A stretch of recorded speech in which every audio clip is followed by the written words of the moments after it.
Hi అండి. ఈరోజు నేను ఒక విషయాన్ని మీ ముందుకు తీసుకురావాలనుకుంటున్నాను. సమాజంలో మంచి విలువలు నేర్పేటువంటి ఒక ఉన్నతమైనటువంటి ఉద్యోగంలో ఉన్నటువంటి ఒక టీచరు ఒక అమ్మాయిని మరి ఏ విధంగా జీవితాన్ని చిన్నాభిన్నం చేసిండు అనేది ఇదొక స్టోరీ లాగా నిజంగా జరిగినటువంటిదే. ఆ టీచరు కీచకమైనటువంటి ఆ టీచరు కూడా చట్టము 17 ఏళ్ల శిక్షని విధించడం అనేది జరిగింది. అయితే ఎందుకు చెప్తున్నానంటే, ఇక్కడ మనము ఉపాధ్యాయులుగా ఉంటూ పిల్లలను తమ కడుపులో పుట్టిన పిల్లల కంటే కూడా ఇంకా ఎక్కువ చూసుకుంటారు. మేము కూడా అలాగే ఇంచుమించు అలాగే చూసుకుంటున్నాము.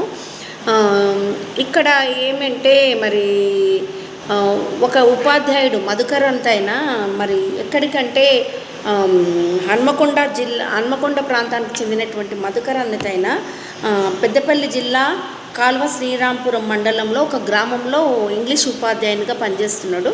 మరి ఆయన అక్కడ 2013లో ఒక అమ్మాయిని 10వ తరగతి చదువుతున్నటువంటి ఒక అమ్మాయిని రాత్రిపూట పాఠశాలకు పిలిపించుకొని ఆమెపై అఘాయిత్యం చేయడం జరిగేది. ఈ విషయాన్ని కన్నా బయటికి చెప్తే ఆమె తల్లిదండ్రులను చంపేస్తానని కూడా బెదిరించేవాడు. అలాగే ఆ అమ్మాయిని సుమారుగా 4 సంవత్సరాల వరకు ఆ అమ్మాయిని వేధింపులకు గురి చేసిండు. ఆ పాప డిగ్రీ చదువుతున్నప్పుడు కూడా తన ఫ్రెండ్ రూముకు పిలిపించుకొని ఆమెపై అఘాయిత్యం చేసి అది వీడియోలుగా తీసేవాడు. ఆ అమ్మాయి కనీసం నేను వదిలేయండి అన్నా కూడా వదిలేయలేదు. అతనికి వయసు కూడా 52 ఏళ్ళు ఉంది అన్నట్టు మరి వయసు. తర్వాత మన అమ్మాయి పెళ్లి చేసుకుంది, 2017లో పెళ్లి చేసుకుంది. పెళ్లి చేసుకున్నాక కూడా ఆమెపై అఘాయిత్యానికి పాల్పడుతుంటే ఆమె విసిగి ఇంకా దూరంగా ఉండడం జరిగింది. అలా దూరంగా ఉన్నందుకు కోపంతో, అమ్మాయి మీద కోపంతో ఇద్దరు కలిసి ఉన్నటువంటి వీడియోలను ఆమె భర్తకే షేర్ చేసిండు. ఇది వాని యొక్క నీచపు బుద్ధి అన్నట్టు. కనీసము ఇన్ని రోజులైతే ఆ అమ్మాయిని ఇంత అఘాయిత్యం చేశానటువంటి ఏ మాత్రం కూడా వానికి తప్పు అనేది అనిపించలేదు. మళ్ళీ ఆ అమ్మాయి భర్తతో సంసారం ఉంటే కూడా వాడు చూడలేక భర్తకే డైరెక్ట్గా ఆ వీడియోలను సెండ్ చేయడం జరిగింది.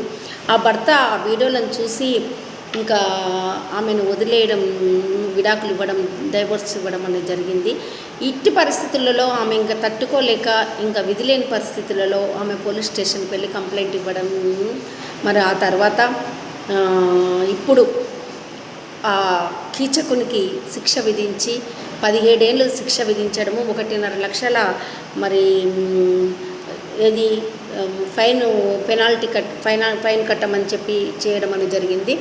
ఎందుకండి అసలు మీకు మీ ఇళ్లలో భార్యలు ఉండరా? ఎందుకు బయటి వాళ్ళను, అది దట్ చిన్న పిల్లలను, 10వ తరగతి పిల్లను నువ్వు ఒక 52 ఏళ్ళ వ్యక్తి ఉన్న వాడికి ఎలా అనిపించిందండి? అసలు ఎలా ఇచ్చేసిండు? ఎలా లైఫ్లను ఇచ్చేస్తారు? ఎవరండి మీరందరూ ఇలాంటి వాళ్ళ లైఫ్లను వేస్ట్, ఇది ఇంత చిన్నాభిన్నం చేసే హక్కు మీకెక్కడిది ఉందండి? చాలా వరకు కూడా కొన్ని సంఘటనల్లో ఉపాధ్యాయులు కొన్ని సంఘటనలు విన్నామన్నట్టు. ఎందుకు మీరు ఒక స్కూల్కి వచ్చిందంటే మిమ్మల్ని ఆ పిల్లలు ఒక తండ్రిలాగా భావిస్తారు, ఒక తల్లిలాగా భావిస్తారు. అలాంటప్పుడు మీరు ఎలా చూసుకోవాలి? మీ కడుపున పుట్టిన పిల్లలు ఎలా ఉంటారో అలాగే మీరు కూడా చూసుకోవాలి. అలా వదిలేసి ఈ రకమైనటువంటి జుగుప్సాకరమైనటువంటి ఈ చర్యలేంటి, ఈ పనులేంటి? సమాజంలో ఒక గౌరవం అంటూ ఉన్నదంటే ఒక ఉపాధ్యాయ వృత్తికే గౌరవం ఉంటుంది. అలాంటి వృత్తికి మీరు ఈ విధంగా మీరు ఈ కలంకం తెచ్చి ఈ విధంగా చేయడం అనేది ఎంతవరకు సమంజసం? ఇలాంటి వాళ్ళకి తప్పనిసరిగా శిక్ష వేయాలి. మామూలు శిక్ష వేయకూడదు, అసలు ఉరి శిక్ష వేయాలి అన్నట్టు. ఎందుకు కారాగార శిక్షంగా ఉరి శిక్షణ వేస్తే బెటరు. ఇంకొకరు ఈ పనులు అనేటువంటి చేయరు. ఏదేమైనా ఆడపిల్లలు బయటికి వెళ్ళాలంటేనే భయపడుతున్నారు. ఎందుకంటే సమాజంలో ఇంట్లో ఉన్న వాళ్ళు కూడా, ఈవెన్ నేను ఎప్పటి నుంచో చదివినా కూడా తండ్రి కూడా అఘాయిత్యం చేస్తే కూడా ప్రెగ్నెన్సీ అయిన సందర్భాలు ఉన్నాయి అమ్మాయిలకు అన్నట్టు.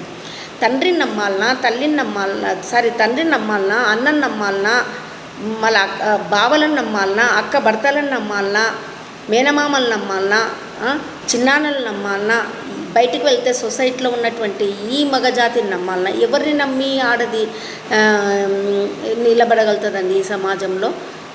సెక్యూరిటీ అనేది ఆడదానికి ఎలా లభిస్తుందండి సమాజంలో? వావి వరుసలు మర్చి కూడా ఈ విధంగా చేయడం అనేది ఎంతవరకు సమంజసము? ఓకే, దీన్ని మీరు దీన్ని ఖండించేటట్టయితే మీరు మీ కామెంట్స్ను రూపంలో పెట్టండి. Okay, thank you. ఇట్లు మీ పంతులమ్మ రమాదేవ్ వ్లాగ్స్ అనేటువంటి నా ఛానల్ను సబ్స్క్రైబ్ చేసుకోండి, లైక్ చేయండి, షేర్ చేయండి. ఓకే, థ్యాంక్ యూ అండి, బాయ్.